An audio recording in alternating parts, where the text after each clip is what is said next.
Hello guys, welcome to supreme steno classes. और आज जो मैं डिक्टेशन देने जा रहा हूँ स्पेशली उन लोगों के लिए है जो कि तैयारी कर रहे हैं एसएससी, ईएसआईसी और एफएसएसआई के स्किल एग्जामिनेशन का। तो guys, be ready for it. 5 second.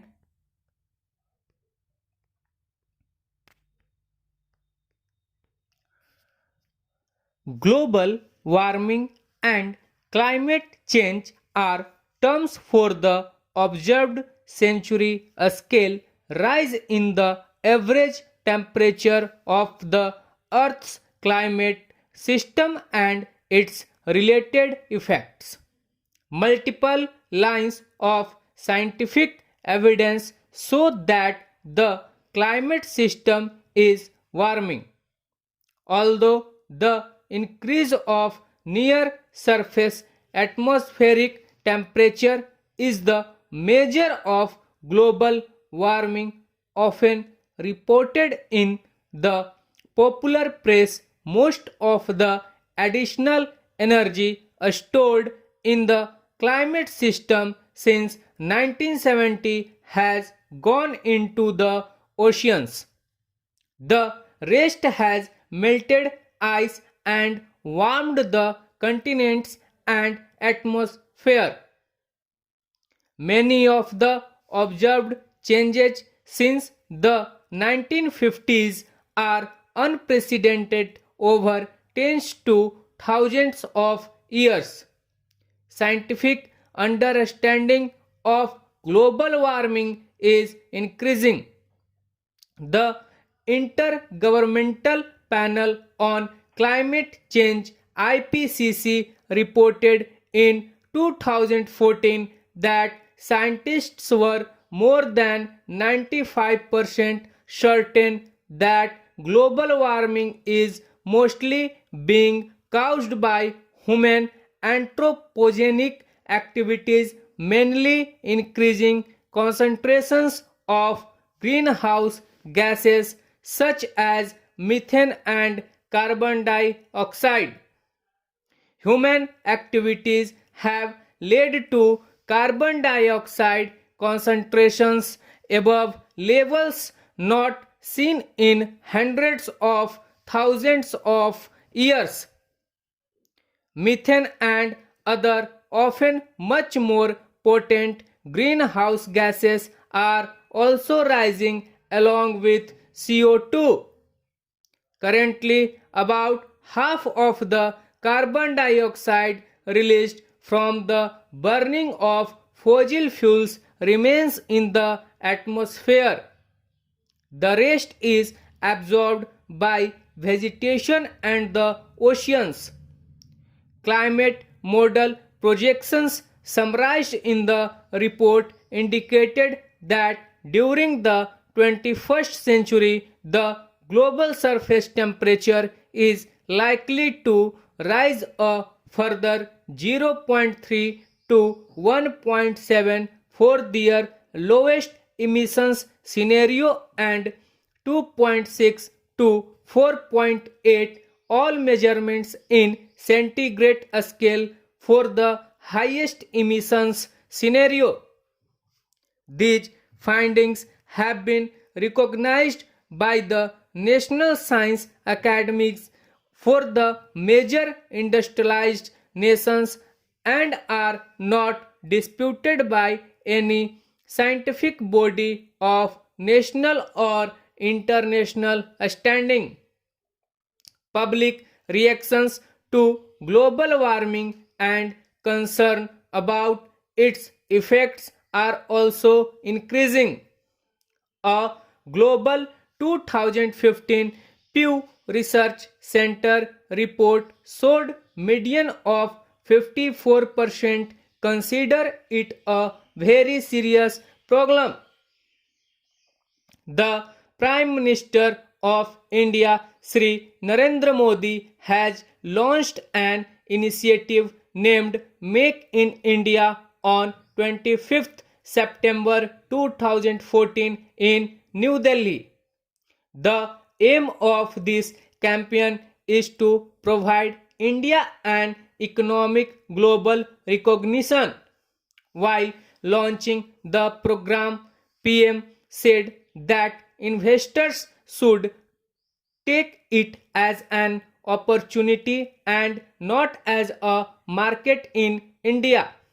This campaign aimed to renew an Indian economy from services driven growth model to the labor intensive manufacturing driven growth.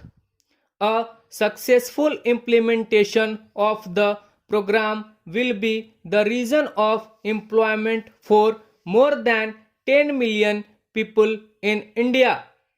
This is an effective plan which will attract top foreign companies to set up their business here in India.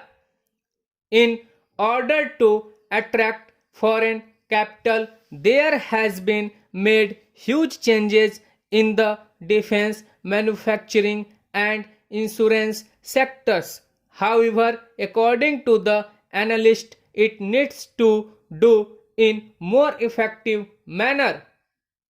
India is a country having unique combination of demography, democracy and demand which can benefit the investors. Because of the lack of resources and clarity on policy issues, Indian businessmen too were planning to quit India and set up their business somewhere else. If this happen, will cause more poor economy. Make in India campaign with various effective resources will draw the attention of worldwide top businessmen to invest in India for any related business. In order to avoid the compulsion of Indian business to another country, PM has launched this attractive plan. The dream of PM is to make this country free of unemployment by bringing development and growth oriented employment through his effective governance. Poverty in India can be reduced to a great level by solving the unemployment issue for youths, which in turn may solve various social issues. The successful implementation of this plan will help in the more than 100 smart cities project and affordable housing in India. The main objective is to ensure solid growth and valuable employment creation in the country with the help of top investors. In human resource context, turnover is the act of replacing an employee with a new employee. Parting between organization and employee may consist of termination, retirement, death, intergency, transfers, and resignations. Turnover rate is the percentage of employees in a workforce. Organizations as a whole measure their turnover rate during a fiscal or calendar year. If an employer is said to have a turnover rate relative to its competitors, it means that employees of that company have a shorter average tenure than those of other companies in the same industry. High turnover may be harmful to a company's productivity if skilled workers are often leaving and the worker population contains a high percentage of novices. Companies will often track turnover internally across departments, divisions, or other demographic groups such as turnover of women versus men. Most companies allow managers to terminate employees at any time for any reason or for no reason at all, even if the employee is in good standing. Stop. So guys ये dictation था आप लोगों के लिए. Hope so आप लोग इसे अच्छे से लिखेंगे. अच्छे अच्छे वर्ड्स इसमें आए हैं. और यदि आपको कोई भी दिक्कत है स्किल के रिगार्डिंग तो आप कमेंट बॉक्स में जरूर लिखिए. यदि आपको हमारे डिक्टेशंस पसंद आ रहे हैं तो चैनल को लाइक कीजिए, सब्सक्राइब कीजिए और शेयर कीजिए. Thank you.